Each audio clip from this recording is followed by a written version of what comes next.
Hi guys, இனி நம்ம பார்க்க போறது A Night of the Seven Kingdomsல இருக்கிற ஃபர்ஸ்ட் எபிசோட தான் இந்த வீடியோல பார்க்க போறோம். இது கேம் ஆஃப் த்ரோனுக்கும் ஹவுஸ் ஆஃப் த டிராகனுக்கும் நடுவுல தான் இந்த ஒரு கதை நடந்தது. வீடியோக்குள்ள போறதுக்கு முன்னாடி மறக்காம இந்த வீடியோக்கு லைக் போட்டு பாருங்க. வாங்க நம்ம டைரக்டா வீடியோக்குள்ள போய் பார்த்தலாம். படத்தோட ஸ்டார்டிங் ஹாரினோட டெத்ல இருந்தா ஸ்டார்ட் பண்றாங்க. டங்க் பாத்தீங்கன்னா அவரை புதைச்சிட்டு அவர்கிட்ட சில வார்த்தை எல்லாமே மனசார பேசுறாரு. நீங்க ஒரு மாவீரர், எந்த ஒரு காரணம் இல்லாம நீங்க என்ன அடிச்சதே கிடையாது,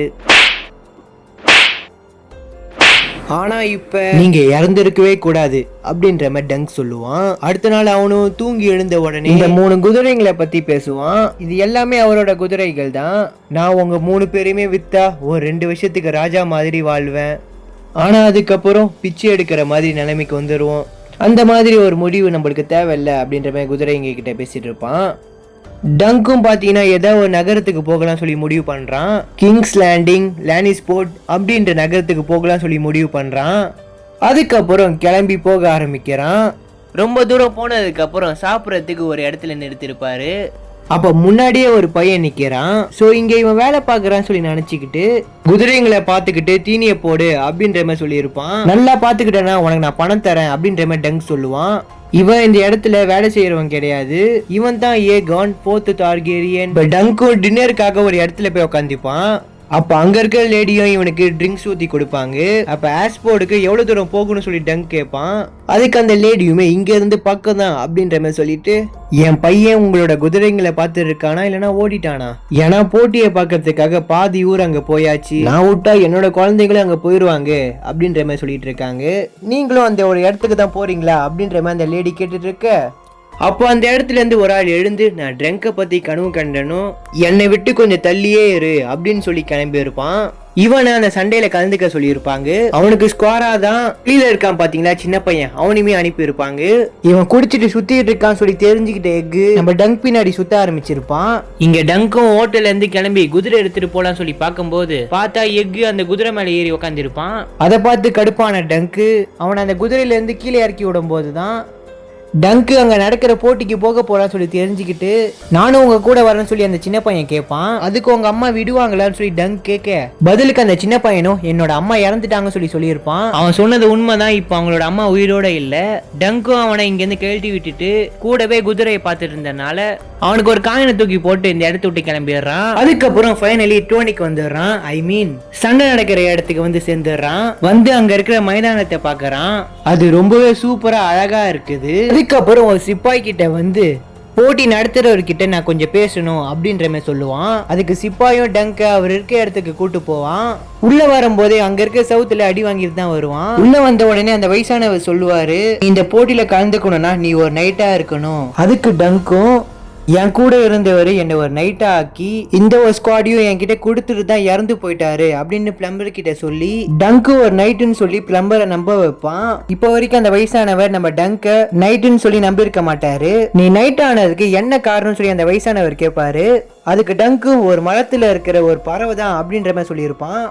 அதுக்கு அந்த வயசானவரும் கோவப்பட்டு, இங்க நீ பொய்யான உறுதிமொழி சொன்னா என்ன ஆகும் சொல்லி உனக்கு தெரியுமா, உன கையை காலை கட்டி அம்மனமா தொங்க விட்டுருவோம், அதுக்கப்புறம் உன்னோட பின்னாடி கூர்மையான ஆயுதத்தை வச்சு கதற கதற குத்த விட்டுருவோம் அப்படின்ற மாதிரி மிரட்டுவாரு. இதை கேட்ட டங்குக்கு ஒரு மாதிரி பதட்டமாயிருது. நீ வீரனானதுக்கு அந்த புறாவை தவிர வேற எந்த காரணமும் இல்லையான்னு திரும்ப கேட்பாரு. அதுக்கு டங்கும் என்ன சொல்றது தெரியாம ஏதோ வளரிட்டு இருப்பான். அதுக்கு அந்த வயசானவரும் சிரிச்சுக்கிட்டே உன்கிட்ட சும்மா தான் விளையாண்டேன் அப்படின்ற மாதிரி சொல்லிடுவாரு.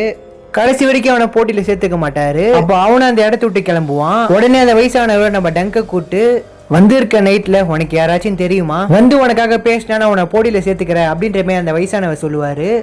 அதுக்கு டங்கும் சரின்னு சொல்லிட்டு இந்த இடத்த விட்டு கிளம்ப பார்ப்பான். அப்ப அந்த வயசானவர் கூட்டு, இந்த போட்டியில தோத்தா என்ன பண்ணுன்னு சொல்லி உனக்கு தெரியுமா, இந்த போட்டியில தோக்குறவங்களோட கவசம், ஸ்குவாடு, குதிரை எல்லாமே ஜெயிச்சவங்களுக்கு போயிடும், திரும்ப காசு கொடுத்து தான் வாங்கணும், அப்படி கொடுக்கறதுக்கு எதாவது இருக்கான்ற மாதிரி அந்த வயசானவர் கேட்க, அதுக்கு அவனும் எனக்கு காசுலாம் தேவைப்படாது அப்படின்ற மாதிரி சொல்லிட்டு போயிடுவான்.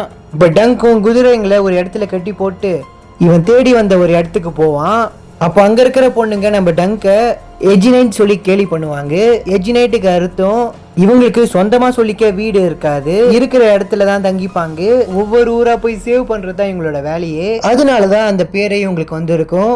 இப்ப நீங்க தேடி வந்த ஆளு தூங்கிட்டு இருக்காரு, சாயங்காலமா வாங்க அப்படின்ற மாதிரி அங்க இருக்க லேடி சொல்லியிருப்பாங்க. இப்ப டங்கும் அந்த இடத்த விட்டு கிளம்பும் போது அங்க சண்டை போட்டு இருக்கத இவன் வேடிக்கை பார்த்துட்டு இருப்பான். அங்க சண்டை போட்டு இருக்கவனும் நம்ம டங்கை பார்த்து இவ்வளவு பெரிய வாழை வச்சுக்கிற என் கூட சண்டைக்கு வரியா அப்படின்ற மாதிரி கேட்பான். அப்ப டங்கும் எனக்கு சில வேலை இருக்கு அப்படின்ற மாதிரி சொல்லி நைஸா இந்த இடத்த விட்டு கிளம்பிடுவான். அதுக்கப்புறம் டங்கு திரும்ப வந்து அவர் எழுந்துட்டாரான்னு சொல்லி கேட்பான். அவர் இப்பயும் தூங்கிட்டு தான் இருக்காரு அப்படின்ற மாதிரி அங்க இருக்க லேடி சொல்லிடுவாங்க. அப்ப டங்கும் அங்க ஒரு ஷோ நடக்கத்தை பார்க்க போவான். உண்மையான டிராகன் மாதிரி செட் பண்ணி நெருப்பெல்லாம் வர வச்சு அங்க இருக்கவங்களை பயன்படுத்தி ஒரு மாதிரி எல்லாருமே என்டர்டைன்மெண்ட் பண்ணிருப்பாங்க. இந்த ஒரு ஷோவை டான்ஸ்லன்ற ஒரு பொண்ணு தான் நடத்திட்டு இருப்பா. இந்த ஒரு ஷோனால தான் நம்ம டங்கோட லைஃப் சேஞ்ச் ஆகும். அதை நம்ம அடுத்த வீடியோல பார்ப்போம். இவன் அந்த ஷோவை முடிச்சுட்டு அந்த இடத்துல கிளம்ப போது ரைமன் வந்து நம்ம டங்க ஆஃப் பாய் அப்படின்ற மாதிரி சொல்லி கூப்பிடுவான். காலையில நடந்ததுக்கு என்ன மன்னிச்சிரு, சரி வா நம்ம சாப்பிட்டே பேசலாம் அப்படின்ற மாதிரி நம்ம டங்க கூட்டு போவாரு. அவனும் அந்த டென்ட்டுக்குள்ள போய் உக்காந்து அவர் யாருன்ற மாதிரி கூட்டு வந்த கிட்ட கேட்பான். அதுக்கு அவனுமே இவர் தான் லைமன் பராட்டியன், இவரை சிரிப்பு சூறாவளின்னு சொல்லி எல்லாருமே கூப்பிடுவாங்க அப்படின்ற மாதிரி ஹேமர் சொல்லுவான். அதுக்கப்புறம் டங்கும் ரொம்ப நாள் பசிய அன்னைக்கு நைட்டு எல்லாத்தையுமே அடிச்சு காலி பண்ணுவான். அப்ப லைனர் பராட்டிய நம்ம டங்க நோட் பண்ணி என்ன நீ வந்ததுல இருந்து சாப்பிட்டே இருக்கிற, யார் நீ அப்படின்ற மாதிரி கேட்பாரு. அப்பதான் அவருக்கு நம்ம டங்கு நைட்டுன்றத தெரிய வரும்.